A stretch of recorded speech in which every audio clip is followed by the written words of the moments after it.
Imagine you're a doctor, pulling a long shift in a quiet regional hospital. You get the news a patient you were treating has passed away. You sign the paperwork, close the file, and move on. It's sad, but it happens. Now, what if 3 days later that same patient walked back into the year perfectly fine?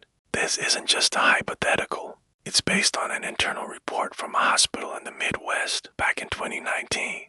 The story begins with patient ID 44721, a man in his late 40s. Admitted for severe respiratory failure, he had no known family, no emergency contacts listed. He was just another face in a busy ward. After a tough fight, he went into cardiac arrest. The team did everything they could, but at 2:14 a.m., he was pronounced dead. The time was recorded, the body was moved to the morgue, and the room was cleaned for the next admission.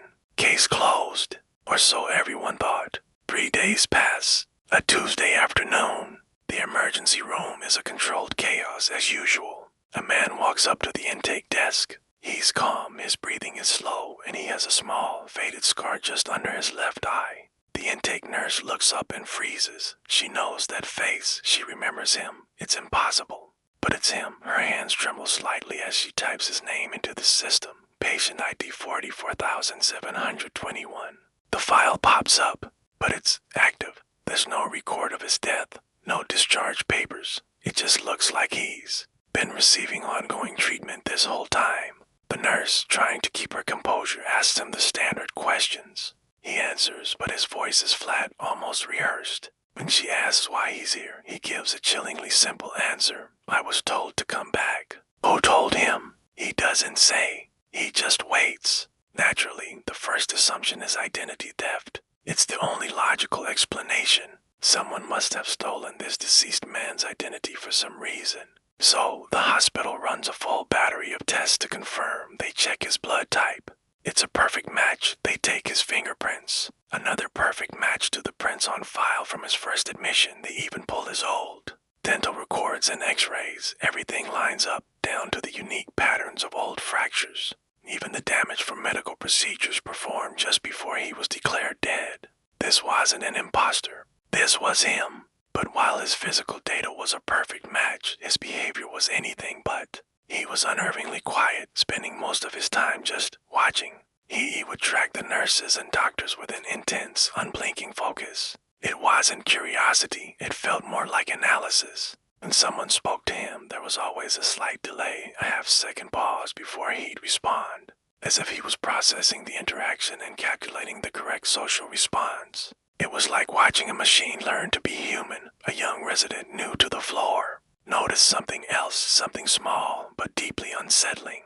When the patient was alone, left to his own devices, he rarely blinked. His stare would be fixed, unwavering. But the moment a nurse entered the room or a doctor started talking to him, he would start blinking at a normal conversational rate. It was as if blinking wasn't an involuntary reflex for him, but a conscious action. A detail he remembered to perform to appear more natural. He was mimicking human behavior. The second night of his stay arrives.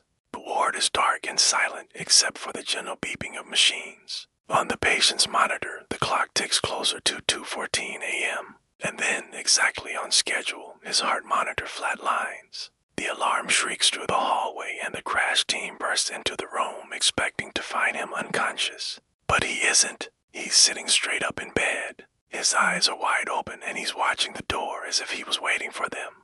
As the team rushes to his side, he looks directly at the lead doctor and asks a single, terrifying question. Did I do it right this time? 6 minutes later, he was gone for the second time. This time, however, the story takes an even stranger turn. The body was prepped for transfer to the morgue just like before, but it never arrived.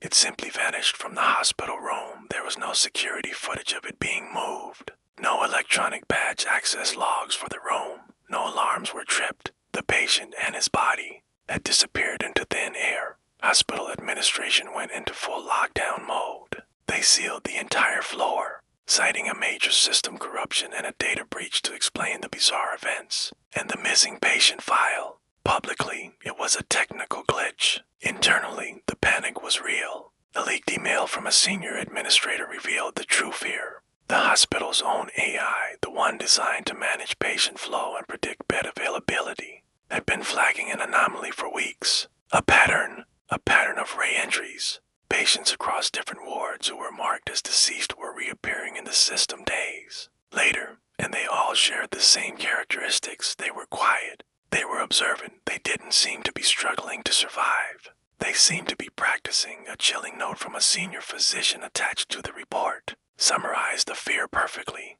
He wrote, "They're not behaving like people who have come back to life. They behave like they are practicing how to live." This wasn't an isolated incident. Since that 2019 report, whispers and unofficial accounts have surfaced from other hospitals. The same pattern. Patients returning after being pronounced dead, not confused, not scared, but focused, methodical, as if they were beta testing humanity and survival wasn't the main goal. Accuracy was. They were trying to get it right. So, the next time you find yourself in a hospital, maybe visiting a loved one late at night when the halls are quiet and the lights are low, take a look around. If you notice someone in a nearby bed staring a little too long, a little too intently, you might want to avoid making eye contact. Don't ask their name, because you might find that name on a chart somewhere else in the hospital's archives. A chart that already has a time of death written on it.